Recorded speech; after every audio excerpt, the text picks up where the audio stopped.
computer kiyya kun xiqqoo akti godhaa jira.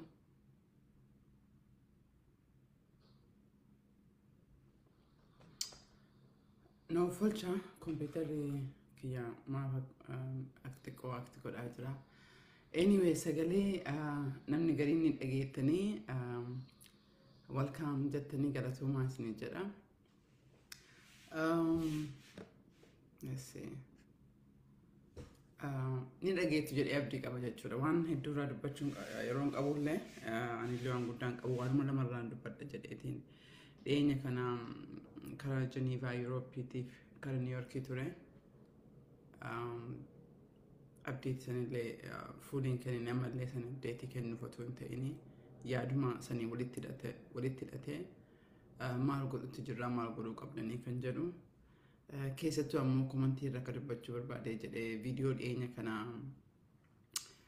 Jeneraal Saadkan irratti argamee gaafii gaafadhe tokko haasaa sanii walitti qabatee gariin beektonni Oromoo kofiin jettu gariin aktivistiin Oromoo haasaa jarri summii jarri facaastu kana turaa jinatti jedhe jechuudha.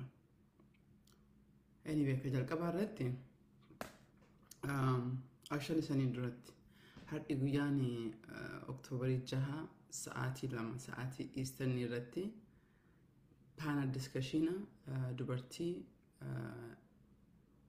jajjabduu 8 6 naannoo gosa Itoophiyaa adda addaa keessaa Oromoo, Tigree, sabaaf sablammii keessaa walitti qabatee akkasumas Sudaaniif Somaalee keessaa illee nam tokko jira. Keessummaan guddaan achirratti dubbatee jedhu special envoy kan biyya Ameerikaa bakka bu'e special envoy kan Yurooppii keessa turte isiin immoo ammaaf itti mijoofne conflict of schedule jedhaniitiin keessaa baasanii sa'a lamarratti hin jira. Page kiyya kanarratti share godhee jira. Achirratti kilik gootanii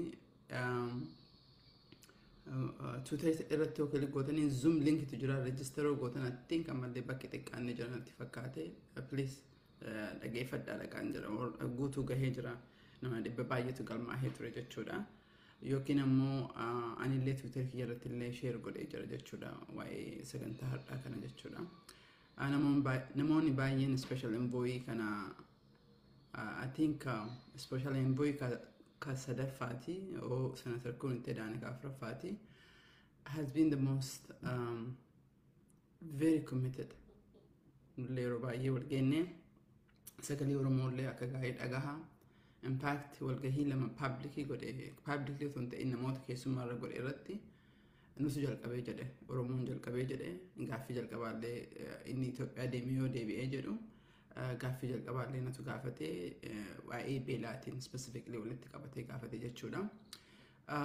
White House-in torbee kana keessatti statementii baasee ture agartan taate kan irratti illee waa'ee beelaa irratti illee katabanii jiranii jechuudha. Yes akka nu barbaannu particularly South yookiin Oromiyaa jedhaan jiranii so that's advocacy keenya kan itti fufaa jiru sanii fi garuu inni guddaan irratti xiyyeeffannaa guddaa qabanii ani ka beeku nuti ofii kennaan mataa kiyyaanii warra lafaatiin USAID inni ol kennee jira jechuudha.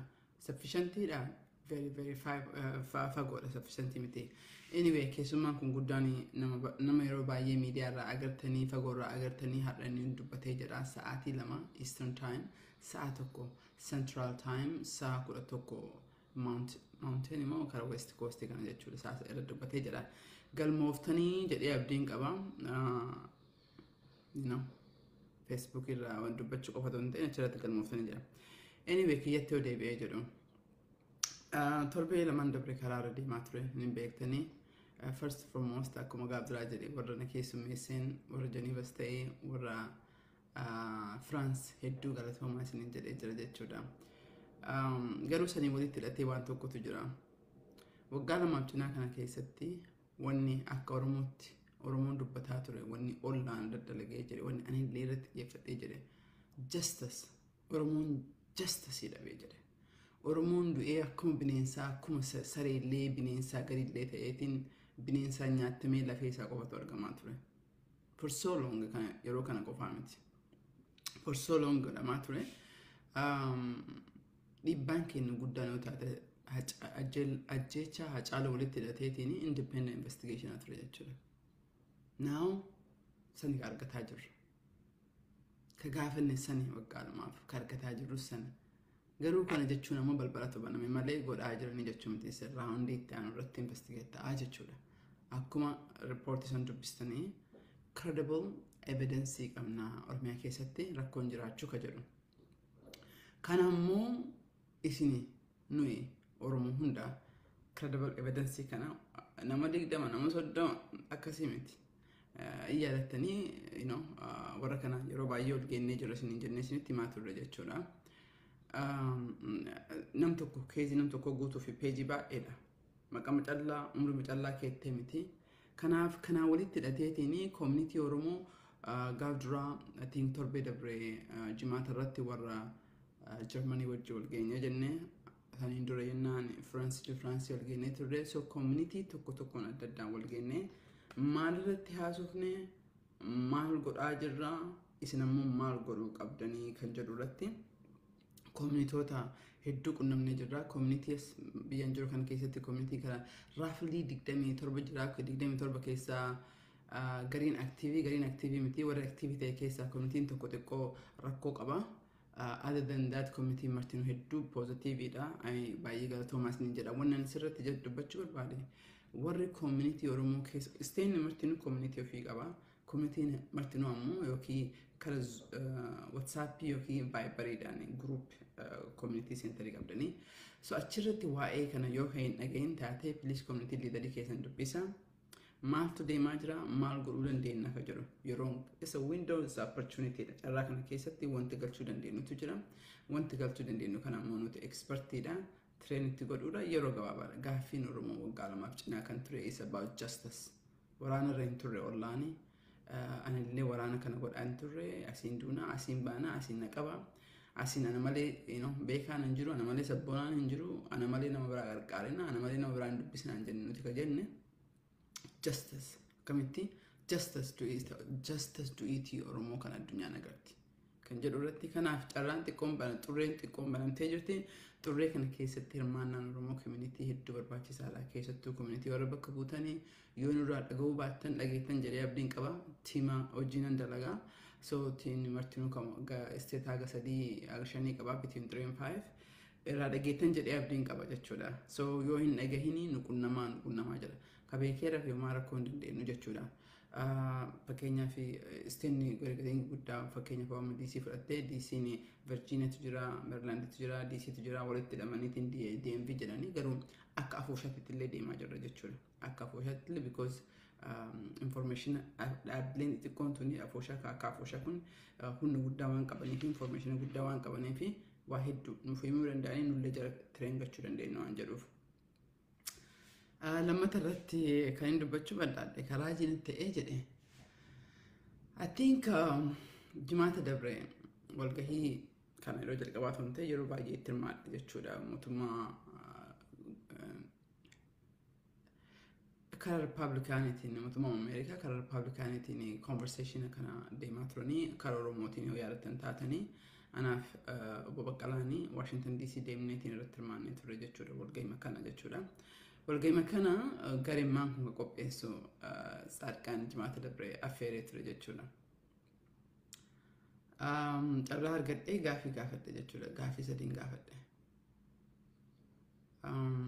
Sanbatii Oromoolee TPLF gochaa jira otoo beeknu jedheen gaaffii irratti garuu uummanni Oromoo keessattuu Oromoo community akka Oromoo community hojii deemu dalagutti Sanbatii kennan kenneef hin dubbadhee jedhe. Ani karaa jiinatti ta'ee jedhe.